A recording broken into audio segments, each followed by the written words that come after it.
¿Qué tal? ¿Cómo les va? Bueno, voy a continuar con el video anterior acerca del texto de Emilian Puelles. Los cambios históricos son cambios accidentales, ¿no? Porque a través de ellos el sujeto, el hombre, permanece, ¿no? Cambios accidentales que pueden ser muy profundos, y continúo entonces el desarrollo. Por ejemplo, en la Edad Media, así llamada, no mal llamada, el ideal del cristiano estaba representado en el monje. El monje, que es un hombre que está 100% consagrado a Dios, particularmente al diálogo con Dios y a la oración. No exclusivamente, porque el fundador del monacato occidental, San Benito, ¿no?, repetía a sus monjes: ora et labora, reza y trabaja. No solamente reza y trabaja. Y de hecho, si uno observa, los monasterios son ejemplos de productividad, no solamente espiritual, invisible, sino productividad más material, ¿no? De ahorro y de inversión, de progreso económico. El problema de los monasterios, ¿cuál era? Es que eran demasiado ricos, y la riqueza finalmente fue relajando la disciplina monástica, ¿no? Pero esa riqueza no era una riqueza privada, porque es una riqueza colectiva. El monje, al entrar en el monasterio, renuncia a la propiedad privada en favor de una propiedad colectiva, pero su entusiasmo por trabajar no es menor. ¿Y por qué no es menor si no tiene propiedad privada? Bueno, porque es un monje, pero son cosas, digamos, de un orden extraordinario. Ordinariamente tiene que haber un interés personal para que la economía se mueva. Bien, entonces en aquella época el ideal era el monje. En nuestra época, en la época moderna, el ideal es el laico comprometido, ¿no? Es decir, en la tradición católica se habla de espiritualidades, no solamente de espiritualidad, sino de diversas espiritualidades.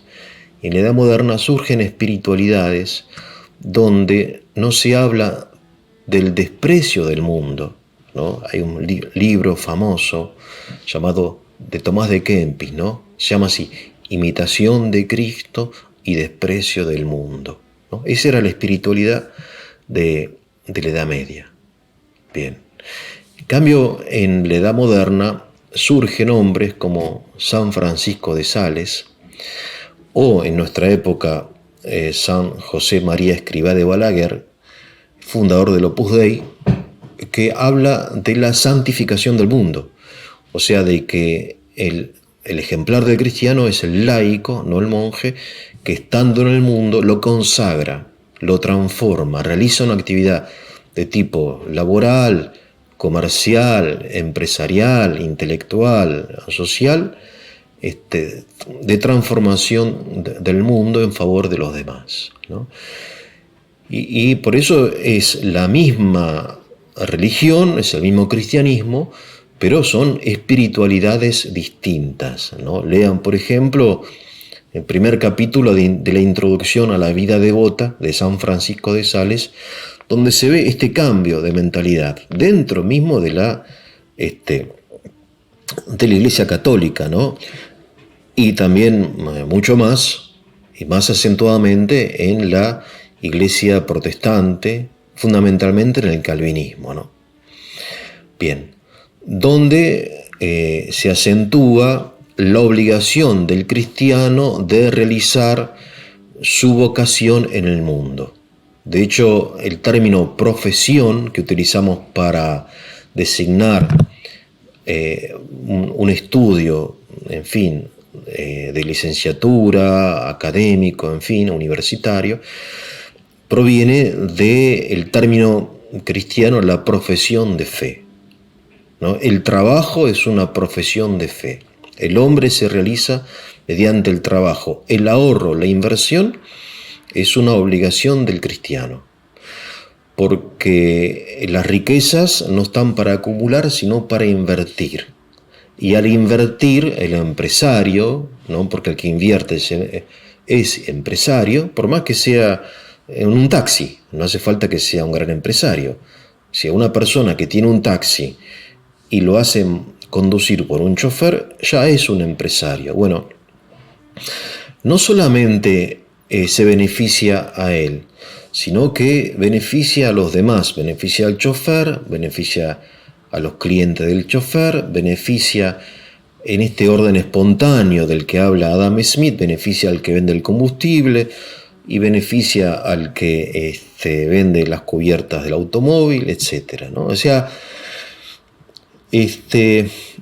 hay en el calvinismo este espíritu, ¿no?, que después lo va a traducir en forma de tesis Max Weber en su famoso libro La ética protestante y el espíritu del capitalismo, donde él busca, quizá en forma auténtica, quizá en forma un poco artificial, relacionar el auge del capitalismo con la ética protestante, en oposición a la ética católica, ¿no? Pero en la ética católica la idea es exactamente la misma, quizá no exactamente, pero es muy similar, ¿no? O sea, los textos de los papas, por ejemplo, cuando habla de las empresas y que el empresario es un benefactor, porque lo que hace es, buscando su propio beneficio, su propia ganancia, ¿no?, invierte dinero y mediante esa inversión, que es fruto del ahorro, lo que hace es extender los límites de la economía, dar trabajo, y así se amplía, en fin, el bienestar de las personas, ¿no? Entonces es muy importante esta idea, ¿no?, del libre mercado, de la economía de la empresa, que son defendidas en los documentos de la doctrina social de la Iglesia. O sea, la doctrina social de la Iglesia siempre estuvo y está a favor del libre mercado, porque entiende que la mejor forma del progreso económico es cuando se realiza mediante la libre interacción de los sujetos económicos, de los privados, sin intervención del Estado, ¿no? Ustedes, ante la duda, si no me creen, no tienen por qué creerme, agarren el compendio de la doctrina social de la Iglesia y van a encontrar cómo en ese compendio se ensalza el libre mercado, ¿no? Pero aclara también el compendio que el libre mercado tiene que realizarse dentro de un marco jurídico sólido. ¿Por qué? Bueno, porque siempre está en nosotros, volvamos al texto de Millán Puelles, ¿no?, que el hombre siempre es el mismo, siempre va a estar presente en nosotros la avaricia, que es una de estas enfermedades que los santos llaman vicios capitales. Y la avaricia es fuente de conductas, la avaricia, que es un sentimiento, una pasión, un vicio, es fuente de conductas no solamente inmorales, sino que deben ser reprimidas por la ley. Por ejemplo, la usura, ¿no? Si el compendio social de Iglesia, por ejemplo, habla de la usura, y él sugiere que, en fin, que la usura no es solamente el prestamista que aquí en el conurbano de Buenos Aires te da dinero y después te pide, en fin, no sabes cómo, pero los intereses van aumentando todos los días, sino que hay usura a nivel internacional, ¿no? El Papa Francisco se refiere en la encíclica Fratelli Tutti, habla de los poderes económicos internacionales. Esa es la frase que él llama, ¿no? Pero estos poderes económicos internacionales no son económicos. O sea, la Iglesia siempre ha estimulado el desarrollo de la economía. Cuando se habla acá de económico, es económico, pero fuera de un orden legal sólido, ¿no? En fin, o sea, hay una ilegalidad oculta. Bien. Voy a ir adelante. Entonces, la Madre Teresa de Calcuta, que fue una mujer que dedicó toda su vida a la ayuda de los pobres, decía, fíjense, ¿no?, que es mejor que regalarle pescado a los pobres, una frase que ustedes conocen y que aquí en la Argentina ha vuelto a popularizar Javier Milei, ¿no? Es enseñarle a pescar, ¿no? Y esta es tarea del empresario y de la educación, ¿no? De la educación, en fin. Para esto se necesita que la libertad de los agentes, ¿no?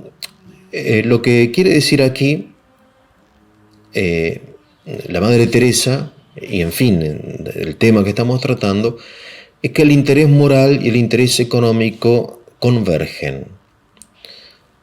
Ustedes recuerdan, como vimos en videos anteriores, que para Adam Smith el interés personal del consumidor, el interés personal del productor, el interés personal del intermediario, el interés personal del productor, etc., convergen. Va a decir que cada uno buscando su propio interés, logrando su propio interés, también estimula, provoca la satisfacción del interés del otro. Hay una convergencia de los intereses económicos, lo que está mal llamado la mano invisible, porque Adam Smith acerca de la mano invisible lo menciona una sola vez en su libro, ¿no? Porque no es que la providencia divina está ahí haciendo magia, sino que hay una convergencia natural de los intereses particulares que se encuentran en el precio, ¿no? La magia de los precios que llama Milton Friedman. Bueno, de modo semejante, el interés económico y la obligación moral convergen. Vale decir que una economía moral es eficiente. Una economía que responda, repito, o que se someta a las reglas básicas de la moral, no solamente no va para atrás. O sea que la moral no es opuesta a la economía. Que uno no tiene que decir, bueno, qué lástima, tengo que cumplir los mandamientos, si no sería millonario. Qué pena que Dios prohíba robar, ¿no?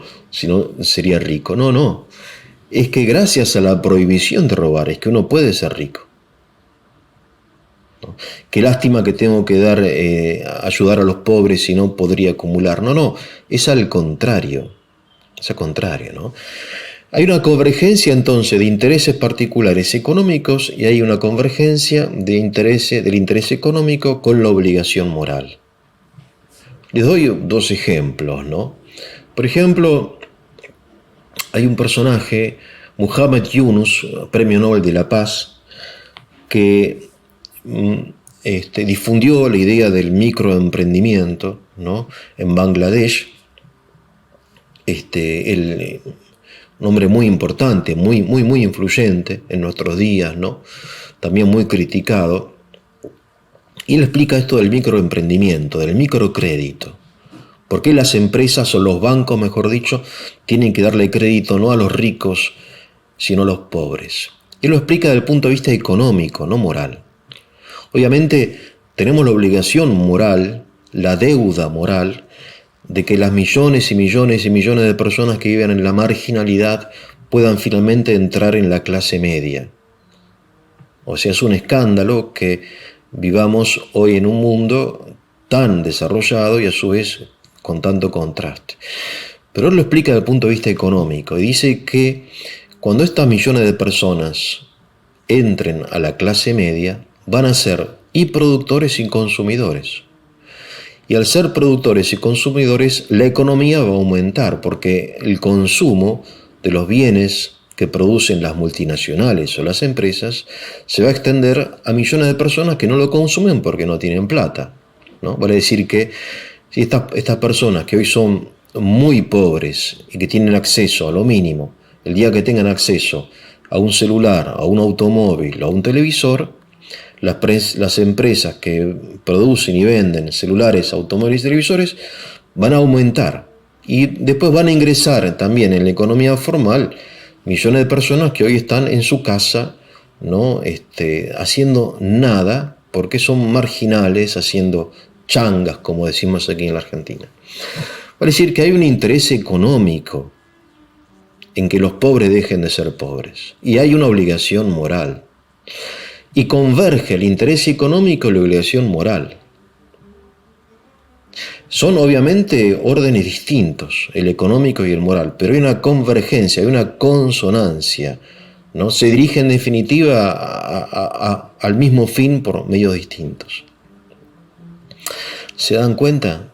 Esto es interesante, ¿no? Y otro ejemplo que les doy es el siguiente. Uno puede dudar acerca de la validez de la moral en la economía, pero si a ustedes le dan a elegir, por ejemplo, ustedes son, no sé, empresarios, ¿no? Y le dan a elegir dos colaboradores, ¿no? Uno que tiene resultados financieros, económicos regulares, pero que es una persona muy responsable, muy cumplidora, muy leal, etcétera, ¿no? Muy ética. Y después otro colaborador que tiene resultados financieros y económicos excelentes, no sobresalientes, pero que es un poco mentiroso, un poco, como decimos en la Argentina, falluto o chanta, ¿no? Son expresiones nuestras argentinas. Este es un falluto, es un chanta, ¿no? ¿A quién van a elegir? Obviamente la mayoría de las personas, si se pone en lugar del empresario, van a elegir al que tiene rendimientos normales, pero que tiene un perfil moral sano. Van a preferir a ese antes que a la persona, que al colaborador que tiene un rendimiento económico sobresaliente, pero un perfil moral, en fin, dudoso. ¿Y por qué? Si lo que uno quiere es ganar dinero, uno es empresario, no es, no sé, psicólogo o sacerdote. ¿Y por qué? Porque uno entiende que en definitiva la conducta moral de las personas influye en la eficiencia de la empresa. O sea que los fundamentos de la economía es una ciencia autónoma, obviamente independiente, autónoma, distinta de la moral, pero no independiente. O sea, no se sostiene la economía sin un orden moral básico, ¿no? Y esto lo sabían perfectamente los primeros capitalistas, ¿no? Que eran hombres muy orientados a la eficiencia, muy orientados a la aplicación de las leyes científicas de la economía descubiertas por estos grandes economistas, pero a su vez muy religiosos, muy rigurosos, muy puritanos, por los cuales acumular dinero era un pecado, porque el dinero está para invertir, porque el dinero es un don de Dios, etcétera. Tiene una idea religiosa del dinero, ¿no? Mucho menos para despilfarrar el dinero, no.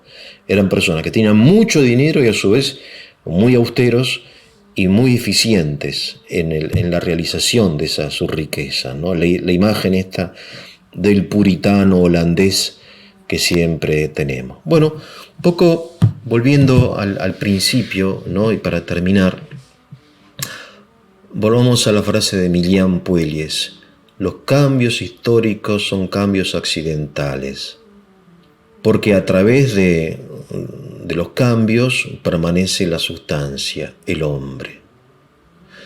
Que tengan un muy buen día.